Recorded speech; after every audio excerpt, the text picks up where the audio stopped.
Muchos está hablando sobre los Reyes Magos, sobre los tres Reyes Magos, que por qué eran tres, si no eran tres, si cuántos eran, que si no eran magos, si existieron, si no existieron, etcétera, sobre los nombres.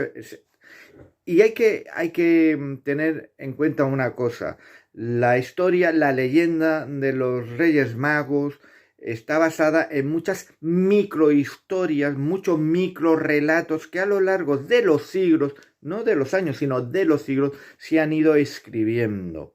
E incluso la mayoría de los relatos, de las crónicas que hablan de los personajes que fueron hasta Belén a ofrecer unos presentes al recién nacido Jesús, al Mesías, la mayoría constan del siglo segundo, incluso hasta del tercero, o sea, muchísimo tiempo después de la fecha en la que se supone que ocurrió todo ello. Como no se tiene una constancia exacta en cuántos personajes eran, que si eran tres, que si eran siete, que si eran 12, podemos encontrar numerosísimos relatos, ¿no? Hay relatos o evangelios apócrifos, hay cosas que se ponen en la Biblia, pero que no se menciona, si que eran tres, que eran los Reyes Magos, que eran Melchor, Gaspar y Baltasar, pero con el tiempo se tuvo que consensuar todas esas crónicas o esos relatos para crear una historia, para que hubo una historia común, una historia, entre comillas, para decirlo de algún modo, oficial de lo que había acontecido, hubiera acontecido o no, ya que era muy difícil saber si en verdad había pasado todas esas cosas. Lo que sí que se tenía constancia es que habían sido tres los regalos que había recibido el Mesías, Jesús, que era oro, incienso y mirra. Y en base a esos tres regalos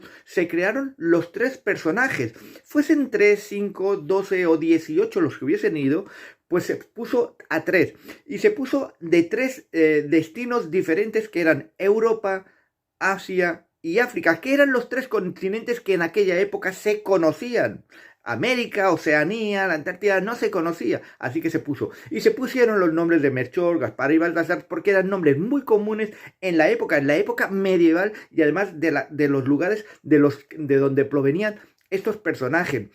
Tenemos que tener en cuenta eso. Es una suma de muchísimos datos, de muchísimas historias, de muchísimos relatos escritos por muchísimas personas a lo largo de la historia. Se cogió como base el Evangelio de San Mateo, pero a partir de ahí todo es una mezcla, es una amalgama de datos y tenemos que, bueno, quedarnos con ello. Y os lo dice una persona que es agnóstica.